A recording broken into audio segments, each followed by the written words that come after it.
All right, guys, so we're over here at On Point Shooting LLC, gun shop. They handle all my modifications. Figured I'd take this opportunity because I just got in a new Walther PDP SF match 5-inch, and I'm going to show you guys all the modifications that I have done and then I have Mike do for me. So right off the bat, this is your stock PDP SF 5-inch steel frame.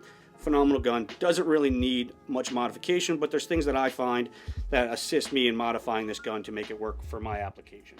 So first thing I do is I bring my stock Walther PDP and I bring it over to On Point and I have them make some custom modifications for me that I find work for my hand size. So right off the bat, I have Mike silicone carbide the grip. He takes the stock grip panels for this particular gun and he puts a 36 grit silicone carbide. I've also had him silicone carbide the low grips. What's nice about this, if you have the low grips, although you'd be spending extra money for the grips, you can get those palm swells out of it, right? So this has the palm swells. These are the bogies already made into the plastic, and then I had him do the 36 grit. I prefer this actually better than the stock grips because like I said, you get the palm swells. After Mike does that, I have him do a beaver tail reduction and polish and take a little bit of the under on the back strap there out to make this nice and smooth and make it a little bit more friendly for the draw stroke. I found that this beaver tail, with the way I draw the gun, was a little bit long and my thumb would catch on it and drag when I was trying to get into the pistol really aggressively, right? So all I had him do, and I'll show you guys what that looks like, you can see side to side, is he removes that beaver tail and he polishes and takes a little bit out of the underside, making that really clean. And then from the back, you can see he just brings it right down to the face of the slide. Cool. All right, so this, I really like this modification. If you need that done, Mike can handle that for you. So the next modification, this is our stock Walther PDP, and I've already removed this on mine, but I'll simply show you. This is pretty easy. I like to remove the mag well, not because it's not a great mag well, it is, but I compete in carry optics, and obviously you can't have a mag well.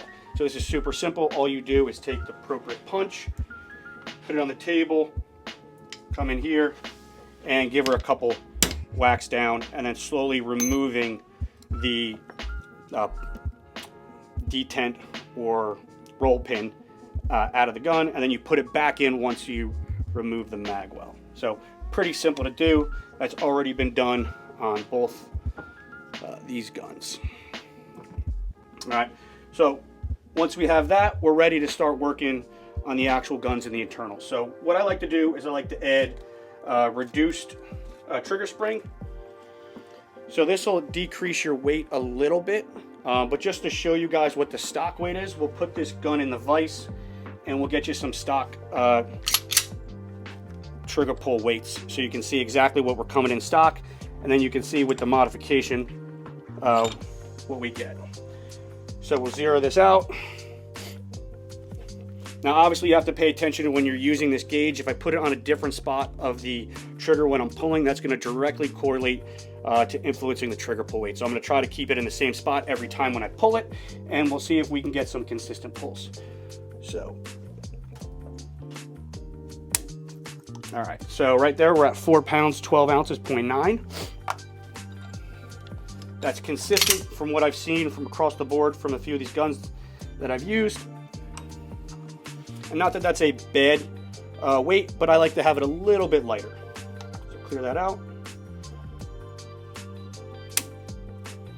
All right, that one I pulled a little extra. That was on 5.4. So this is what I was talking about, guys. You really got to be precise on when you're using these.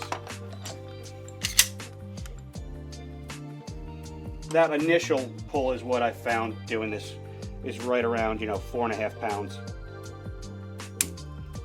Yep, so that's 414.5. That's roughly what you're getting out of the stock trigger, which is completely fine, but I like to make it a little bit softer, right? So how do we do that?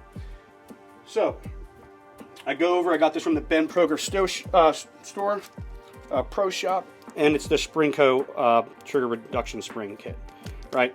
They also sell one that comes with a safety plunger reduced spring. I don't put that in, I just buy the spring here. These are like $8, super cheap. So what we're gonna do, this is actually a trick that my buddy Nick Young showed me from Vlox Training Group. And he has, you know, I don't know, 50, 60,000 rounds on this setup like this. And I've been running it for probably about 5,000 rounds, and I really enjoyed the way it makes the gun feel. All right, so we can show you real quick. I have it done here on this gun already. So if you come in here, you can see all we're looking to do is take that already reduced spring weight and then stretch it a little bit. What I found is right around the 5th coil from the back, so you got to make sure you stretch the correct side. Because if you don't stretch the correct side, it's going to have a different effect. All right, so we want to stretch the back side of the spring. So this is the way the spring comes stock, and then you're going to have a loop and you're going to have a hook. All right, so the hook goes in the front right there. It hooks around the front here, and you're going to have a little tab that we're going to hook the rear of that loop. All right, so what I want to do to create this stretch of the spring is, what I found is, if I count the coils that I want, and what works for me currently, and this might change, is at the 5th coil past the punch, I put a little hook in here. All right, I hold nice and tight once the hook is inserted in, and then I stretch.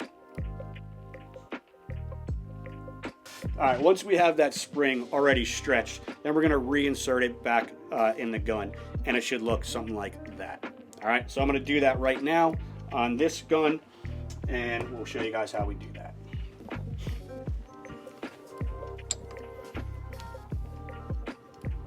So there's a little hole there that we want to make sure that hook is in there secure.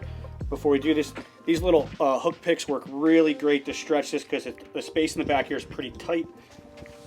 You can see that, right? And this will allow me to stretch and kind of slide that onto the gun there. So you're going to see that your trigger bar might drop down, so take a little flat nose screwdriver and pry this up. Pry that up, and then you can hold it up right here on the trigger bar over there, so this is not down. When you're doing that, if you take a smaller hook, if you have availability, dental picks, all that works, you can kind of loop that right in there, and then we're good. That feels about right. So we'll now put the slide back on, and we'll check the pull weight to see if we got the same product.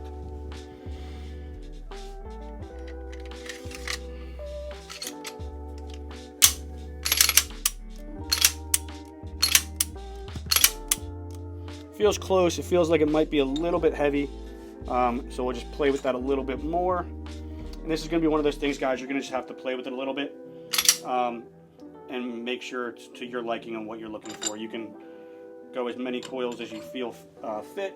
I'd have a couple extra of these springs because you can definitely, obviously, easily mess this up. All right, so let's just check what this is at right now. All right, so that's at 3.1. Check it again. So we've greatly already reduced the pull weight, but the other one is at 2. So a little over 2.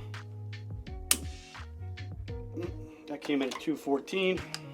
Like I said, these pull gauges, if you don't exactly pull from the same spot on the trigger, you're going to get different feedback. The correct way to really do this is with the weights. All right, so we're 317. I feel like that's right, so I'm going to stretch this a little bit more and get us to the pull weight that we need to.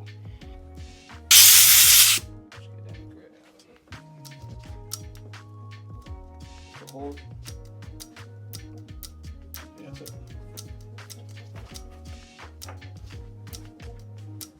Perfect. All right, so the next thing we're going to do now is I like to install the ZR Tactical long stroke guide rod, right? So these are very specific to the model. You have to make sure you get the right one. This is for the 5-inch steel frame. Their website will guide you exactly for which one you want. So we remove the stock guide rod system, and then what we're going to have to do is remove this little housing right here. Easiest way to do that, I found, is just take a flat nose punch, put it in the front. There's a little lip on this plastic housing, and we can just lightly tap that, and that'll unseat that from locking. Right? You'll see that it's running within this channel here. It won't come off because it's being blocked by the striker. So we're going to have to remove the back plate. So we'll detent, we'll put some pressure on the safety plunger, and the striker. And then there's a little detent in the back here that we want to defeat as we remove the housing backwards.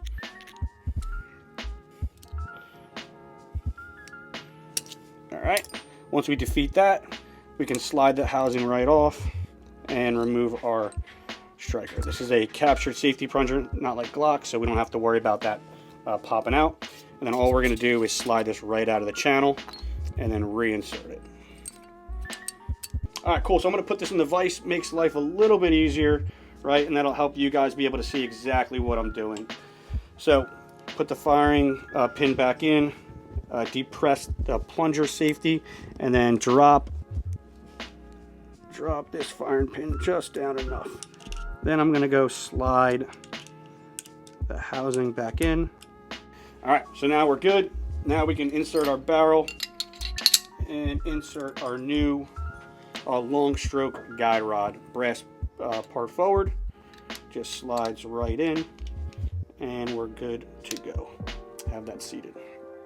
All right, we'll slide that back on, and we'll check the pull weight of our trigger install.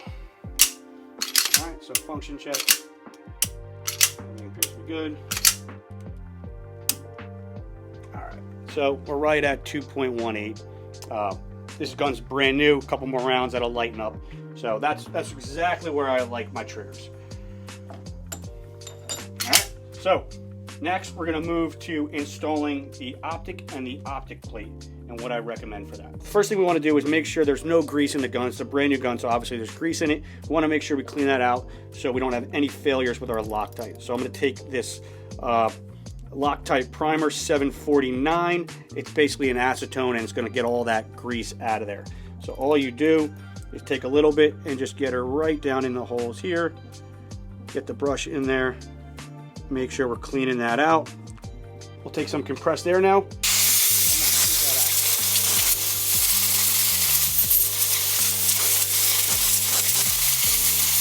That's prepped, ready for screws. If you're using old screws, make sure you do the same process. You clean out, you get all the oil, get the old, same old Loctite off, or whatever it is. When you're looking at a lot of Loctite, a lot of people, and myself included, have used this for a while, this blue Loctite, but I was introduced to this other Loctite, which is 425, and essentially it's blue Loctite, but what this does is it gives you a quicker dry time. So this is roughly around 15 minutes, where you can mount that, let it sit for 15 minutes, and then go zero it. If I use the traditional blue Loctite that we've all been using, we have to wait 24 hours for that to dry before we can start shooting and zeroing that optic, or we risk the integrity of the Loctite not sealing. All right, guys, so when I'm looking for an optic plate, this is an extremely important part. It needs to be rigid, it needs to be robust, because this is what's essentially attaching our optic to the gun so we can maintain a proper zero. One thing that I look for in a good optic plate is for a clean snap in, almost where you don't even need the screws. It's so tight. I'm even cool if it needs a little bit of a mallet to put that in, right? A lot of these plates are not going to have that secure lockup. They don't cut them correctly or to the same tolerances, right? So this will take a little snap in. You hear the snap? Right? I don't know if you guys can hear it, but there's a snap. All right, snaps right in. This plate without any screws is locked in nice and solid. All right, the plate company that I recommend is Arise. Arise Manufacturing. They are making, I believe, currently the best plates out there. All right. What's also nice with Arise, and not that you need it, but I do think it's a nice added feature, is they give you a protective shroud, right? So although these Holosun 507 comps are great optics, they're not marketed as a duty optic, but does that mean that it can't handle it? I believe it can, right? But if I have the ability to add a little extra protection to it, why wouldn't I? It actually fits very snug, and I'll show you this around the optic. I don't actually notice any difference, and I'd rather have that added protection, because as a couple weeks ago, I wasn't paying attention, and I did drop my gun right on the optic, and it fell right on the shroud, and it was rock solid, no zero issues, right? Things do happen, although we don't intend for them to happen, they do. So I like having the shroud. Some of them are loose, they're not really manufactured to the correct tolerances. This snaps right in on there. You can see it's a snug feel, right? Like right off the bat, just between the plate tolerances and the detent tolerances, you've already got a sturdy housing for your optic to maintain zero. That's a huge huge benefit in what I look for in an optic plate and for guys that are making these things. So, but back to the plate. Some of the plates, they go underneath the optic, right? So you don't have the ability to take the plate on and off, especially like if it did take a really bad spill and you cared about aesthetics and you bent this housing, right? You could easily just buy another housing, take it off without having to unzero your optic, right? So this just slides on, and if you look on the side here, it's just got screw holes that will mount into the side. So if I'm shooting with it and I decide I don't like it, I can just undo those screws, take it off without even taking my optic off and having to worry about losing zero and doing that, because let's be real, time is a precious commodity, and anytime we don't have to do something extra, that's an added bonus. So I look for some convenient things like that as well, right? So once we have everything cleaned and we have the proper mount here, we're then going to start putting the screws in, all right? So I'm going to put a little bit of these Loctite on the screws. Arise does a really nice job with labeling all the screws and for what it is. So these are the hollow stone screws. You have your shroud screws. They come with a ton of different screws in the box. They also give you traditional blue Loctite, but like I said, we're going to use this 425. This will come out a little bit purple, but essentially it is the same as blue Loctite. All right, guys. So now that we have our plate snapped into place, it's nice and tight. You can see there's no wiggle room. That's going to definitely assist us in keeping any additional tension off those screws, which can cause snapping. All right, so now we have to mount or affix the plate to the gun, and what we're looking to do is with the same thing, right? So I'm going to clean that with some acetone real quick.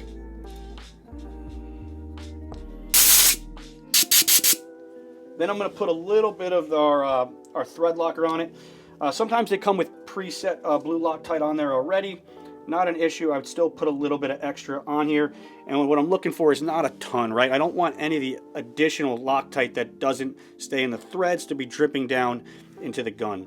All right, that can definitely cause problems. So I'm literally just going to touch the screw with it and then push it on here, like say, get it around.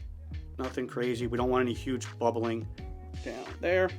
I'll do the next one. Put the screw in there. So when you're doing this, if you want to try to avoid any cross starting, right, because that can cause a major issue, and then you got to send your gun back to Mike, and he's got to drill it out and fix it, right? We're going to counter rotate it, and what you're going to see is you'll feel a little click, and that's the screw seating properly into the thread, and then we can actually turn it down the correct way to mount it. Then once we're good, we're just going to continue to lock this down. I already have a torque gauge on here, and what I'm looking for is to put this right around 15 pounds-foot torque. All right, so put this on here so I can see the gauge. I'm going to bounce back and forth, doing each screw little by little, making sure and confirming that the plate hasn't jumped up or moved. We're still on a flat surface. Everything is good. And now I'm going to torque to 15. All right, so we're right at 15 there. Now we're going to affix the optic. Now I'm going to take my 507 comp and I'm going to seat it on the plate. All right, so I'm going to line it up with those holes, give it a little push down, and I'm going to give her a little bit of tap right on here. Make sure she's seated. So right off the bat, guys, you can look at the amount of force that I'm putting on this. Like, this is not coming off. This is what I'm talking about. High precision cut optic plates that really keep this gun. I mean, there's no screws in this thing, and it's not coming off, right? So Jordan does a great job with making high-end parts for these guns, and this is what keeps us being able to do our job, right? So this is why I really love this product. So give her a couple more taps down, make sure she's there, even though it didn't feel like it unseated. Why not? So once we have that fully on there, nice and snug, I'm going to insert the screws for the optic, right? Jordan does a really good job. Like I said before, he marks them exactly out for which optic you're going to be using. What I found for the sweet spot is some of these screws have been really not holding tolerances well, and they've been snapping when you're getting them a little bit tighter. So what I found, I've been running for probably the last couple years, is putting these screws at 18 inch-pounds of torque, right? So it's a little bit under, but with this appropriate Loctite and that poundage, I've found success, and I haven't had anything come loose, and I'm running these guns hard.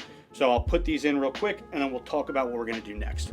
So we already got the screws prepped and then Loctited, and then we're just finishing up the little touches here now on making sure that we have them at the appropriate poundage here, or inch pounds. All right, so this is good. Our optic is mounted. So now we have the option with this Arise plate system if we want to put the shroud on. I like the shroud. Same exact thing. They give you the provided screws for that. Say shroud screws. How convenient. Thank you, Jordan. And then we're just going to do the exact same thing. So these screws will just mount right into the side of this plate here. So all I'm going to do is I'm going to prep the screws. I'm going to put a little bit of Loctite on them, and then I'll start screwing them in. So I'm going to do that real quick, and then we'll show you the finished product, and then we'll come back and we'll start witness marking all the screws so we know if they do loosen up. All right, guys, so now we have the shroud and optic fully mounted. We're ready to go and zero it. Just a quick note, really cool feature that Jordan does for you over at Arise is he gives you the appropriate torque bits that you need. So he gives you a T8 and a T10. So if you don't have these, you don't have to worry about it. He provides them to you, but obviously you're going to need some type of torque wrench to use them with, right? So really cool feature, not always added into the plates, and Jordan does that for you. All right, so last thing we're going to do is we are going to install the mag release. I like to use the extended mag release. I'm using the one currently from Walther. Walther does a couple different ones here. They have a teardrop, and then they have this round one. I like the teardrop better, but they're really hard to find. Walther doesn't stock them as often as this one. So come over here real quick. I'll show you what I have on my other gun. So there is your teardrop right there. And what we're going to do is we're going to go through the process of installing this mag release. All right. This is a little bit of a pain because of this detent right here. And that takes a little bit of adjusting to do, but we'll walk you through that. All right. All right, guys. So now we're uninstalling the stock mag release, and we're installing the Walther extended one, right? So this is a little bit of a pain, and it takes some finesse, but ultimately what we're trying to do is there's a little hole right here that you're going to need a very little punch to fit in there. What's going to happen is when we push this in there, it's going to come out the back. Okay, you see that, Bill? Mm-hmm. All right, come out the back. All right, what's happening is it's depressing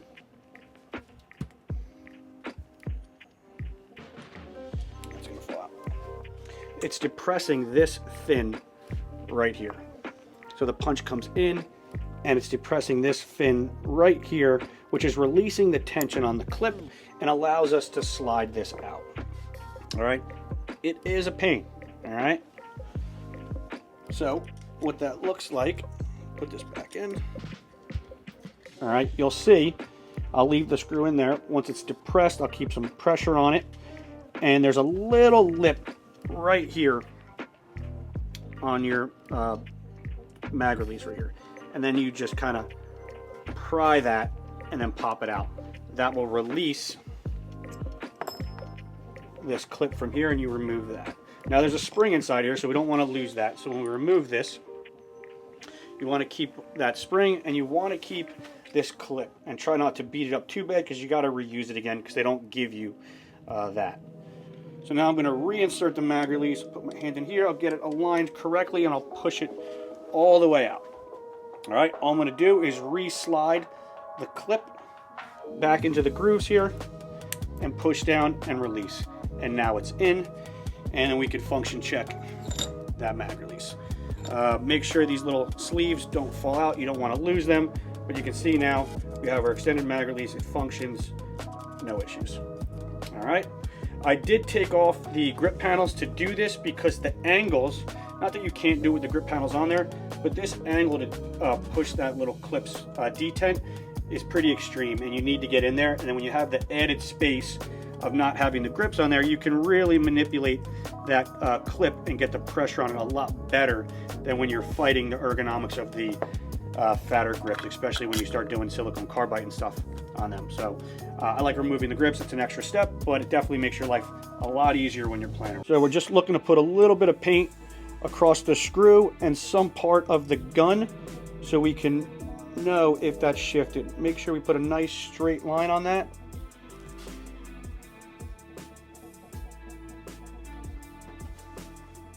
All right, guys, so hope you enjoyed that. This is how I set up my Walther PDP steel frame. Definitely go check out these vendors. They are top quality products, all right? Mike from On Point can take care of all this beaver tail reduction work if it's something you like. Adding some silicone carbide to the grip. Definitely Jordan over at Rise, phenomenal guy, good shooter, making phenomenal products, which is a crucial part to being able to run these guns hard and not lose zero. Hope this helped. Also Z&R, check them out as well for that long stroke guide rod. It definitely changes the impulse and the way this gun reacts, I think, for the better. Not a must, but I definitely like it. So check them out as well. We'll be doing more content like this, doing rifle stuff, all different types of stuff, so we'll be around and look out for that.